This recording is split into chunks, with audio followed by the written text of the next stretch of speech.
Tani të dashur miq, do ju sjellim një material I cili do të na tregojë në lidhje me Lord Holmes. Për të gjithë ju që nuk e njihni, bëhet fjalë për notarin më të suksesshëm paraolimpik të Britanisë, me një numër të shumtë medaljesh, 9 ari, 5 argjenti, 1 bronzi, mirëpo gjithashtu edhe drejtori I integrimit paraolimpik të Losog, mirëpo edhe përgjegjës për organizimin e lojrave paraolimpike 2012 në Londër. Ai do na flasë rreth asaj se si është të korrësh sukses, rreth rrugëtimit të tij e kështu me radhë në kronikën e vazhdim do e shohim Lord Holmes. But when I was 14, I went to bed one night, and when I woke up, I couldn't see.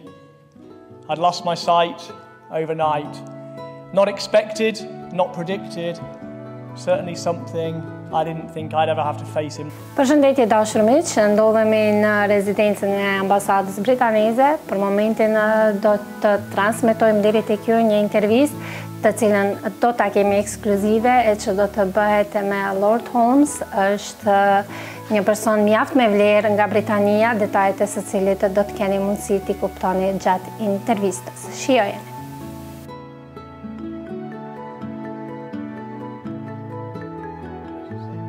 Hi, I'm Lord Holmes of Richmond, Chris Holmes from the United Kingdom.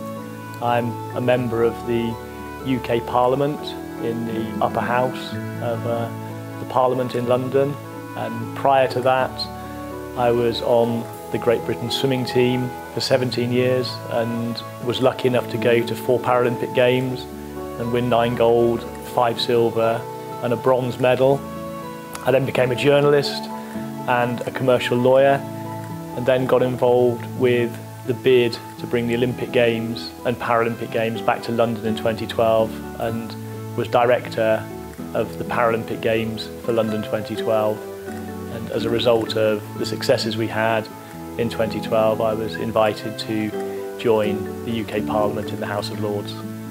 I was incredibly lucky to go to 4 Paralympic Games.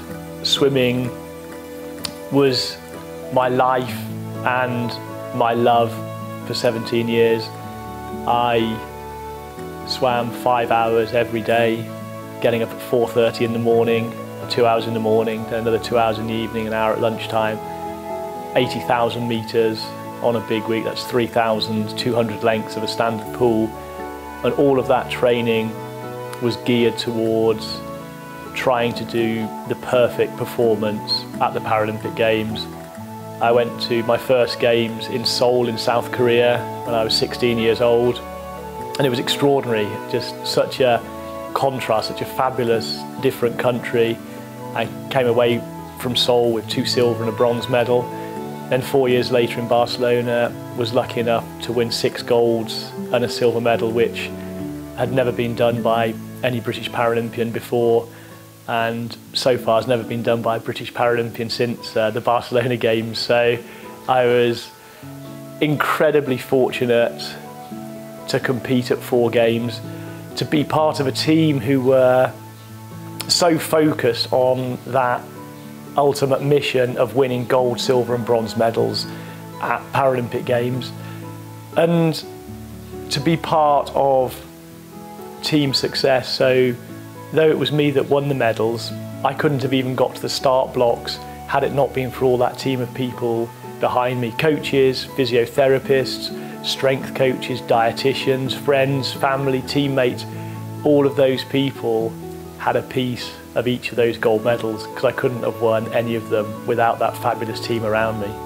This is my first time in Macedonia, my first time in the region, so not only am I delighted to be here, it's a real honour to be here, but to be here at such an interesting point for the country.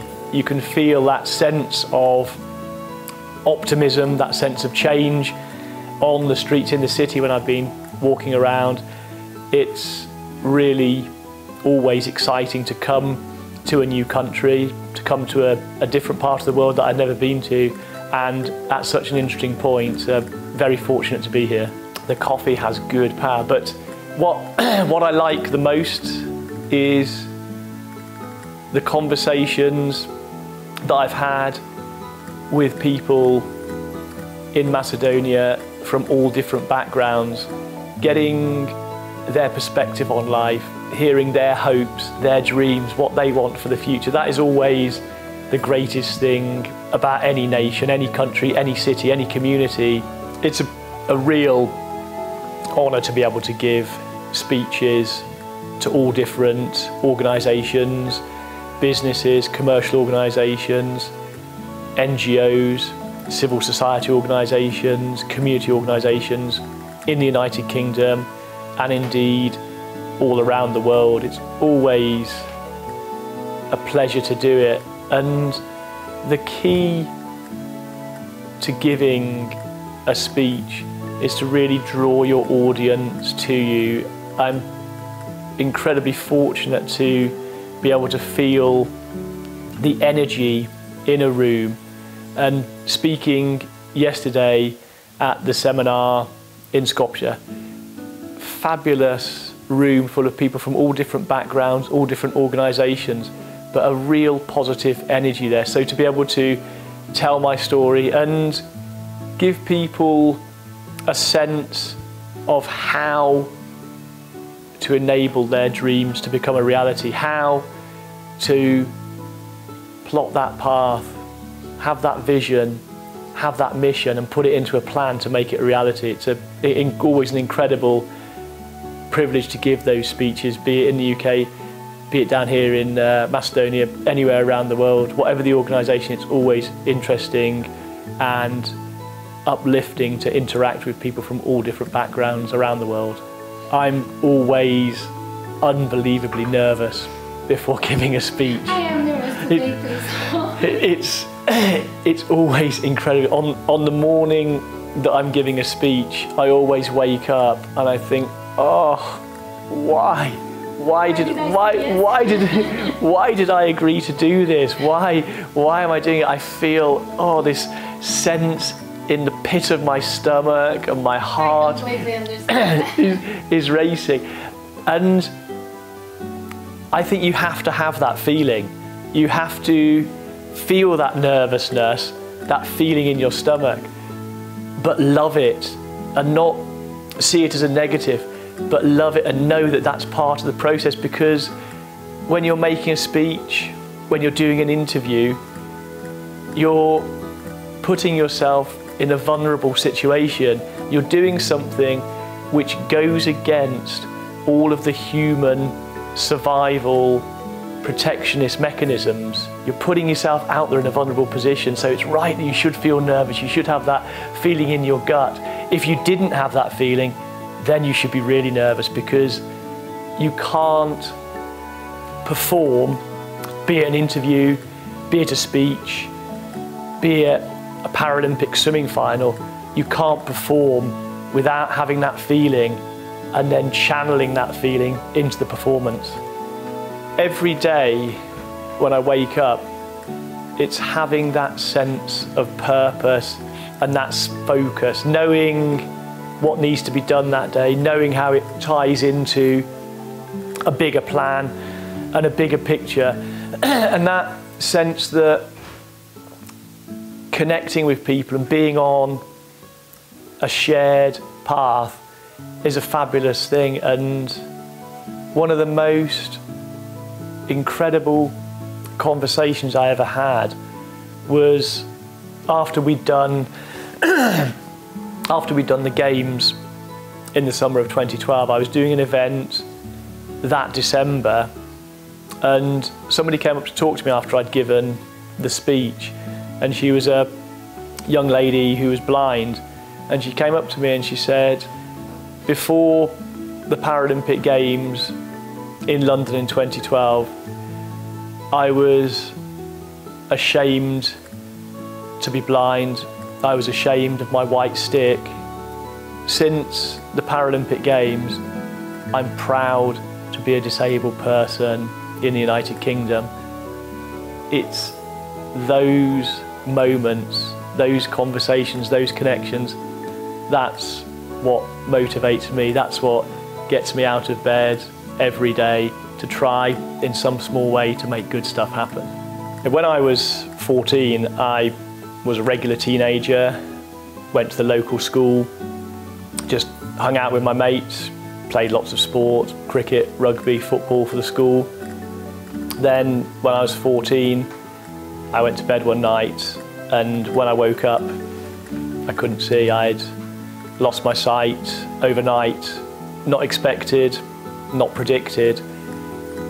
And without question, as you'd imagine, those first few days and weeks after losing my sight were incredibly dark, difficult days.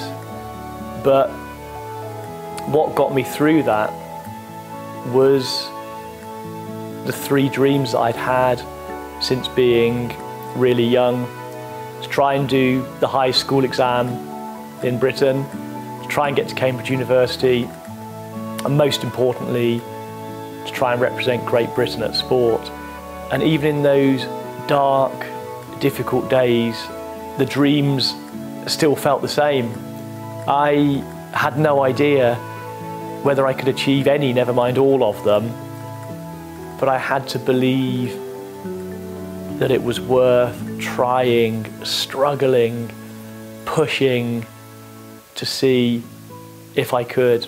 To learn to swim again, not being able to see, to learn to get about using a white stick, to relearn everything that I'd learnt as a toddler, relearning it as a teenager. And it was the people around me who helped me, who supported me, friends, family, teachers, swimming coach. It was them that enabled me to take those tentative steps forward and to start that journey to achieving all 3 of those dreams, those goals. And absolutely none of this stuff is easy for everybody watching. It's not easy to achieve anything which is worthwhile. That's why it's worthwhile. It's always an incredible struggle, but what you learn in that struggle, in that journey, in that mission, that's what enables us to grow. That's what enables us to meet such fabulous people along that journey, and it's that where we really become human. It was an incredible moment, and there were 2 key points in winning that gold medal. The first point was when I touched the time pads at the end of the pool and I knew I'd won, and there was this sense of absolute elation and all energy rushing through me, this sense of all of those thousands of hours and millions of meters of training had all been distilled into this one performance, and a gold medal performance. That was an incredible moment for myself to feel that as an individual, this fabulous sense of I've achieved it. Thousands of hours, millions of meters into one gold medal performance. Always focus 100% on what's in front of you. Don't be distracted or tied up by the past. Have that clarity of purpose. Connect, get people around you to help you on whatever journey, whatever mission you're on, and only care about the stuff that really matters. Don't be wrapped up in trivia, irrelevance, superficial stuff. Focus on the things that matter and open up that moment. Be positive and think positive things about change, because change always has the potential to bring about opportunities, possibilities and positivity.